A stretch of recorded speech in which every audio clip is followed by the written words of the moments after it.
You were saying you remember 1948? I remember in 1948 when the Fraser River flooded in Richmond, and they sent big vans, what I recall big green vans with big speakers on the top, asking people to come forward to fill sacks of sand. If they had to bring sacks of any kind, to come and asking for help. I was terrified as a child. The thought of something coming and flooding and taking away my home was scary. Very frightening as a child. That's where all the farms were, of course, and they all got flooded. It's the delta, the water just came in. I guess there were pictures in the paper.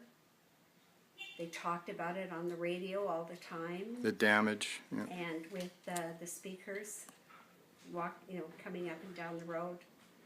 It's not a nice time.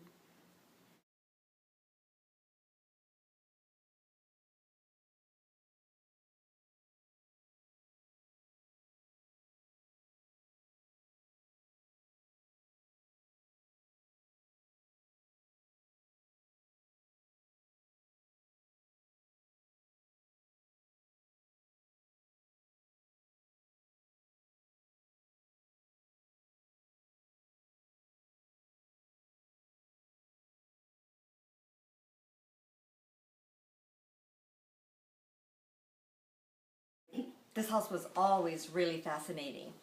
I remember going up the street. I went up to the park every single day, numerous times a day, maybe all day. And Grandview Park, yeah. Yeah, and I remember it was a very warm day because I wasn't wearing much. Just a little kid, maybe elementary school. And it always seemed like a really grand house there. And the window was open, the blind, you could see a grand piano in the window, and elegant looking gentleman in the window. He turned the chair around, so the back, he straddled the chair, and he put his hands on top of the chair looking out the window with the grand piano off to his side there, and it seemed very contemplative even at that time, and I just remember that picture in my mind. And then soon after, the house was torn down. They didn't believe in, I guess, saving different items from it. I just remember it just being the front wall being torn off and the banister being exposed, and everything was gone. And an apartment was put up in its place. Still there, yeah. Cotton and William. Yeah. Yeah, it was really quite unique. It was very much a contrast, that home on the side, how large it was and grand, and all the little houses down around this side that were really smushed close together, and everybody sitting on their front stairs and their, they would call them wife beater t-shirts, trying to keep working cool class. and everything. And that house just seemed so elegant, and it was very nice.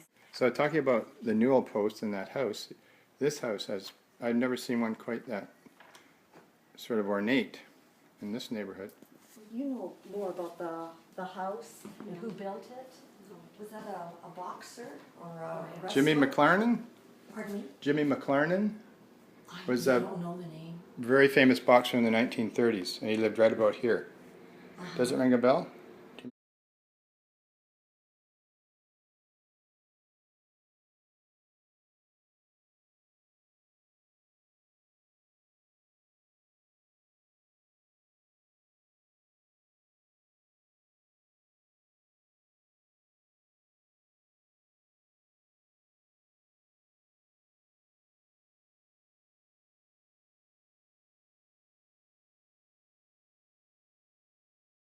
At our 50th, they had the 100-year.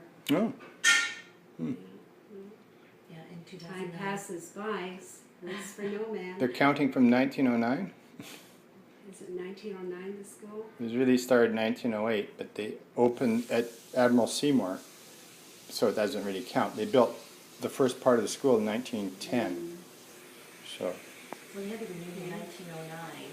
Yeah. And I think that old, the brick part that you see is 1909. It says above one of the doors. Yeah. But I always thought it was 1911. That's what it says above the main part, but that's the north wing was built in 1909, 1910.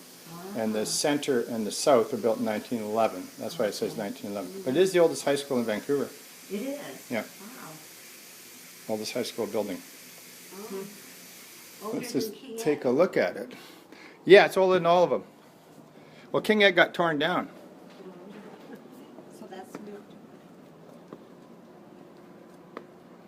There you go. Britannia High School.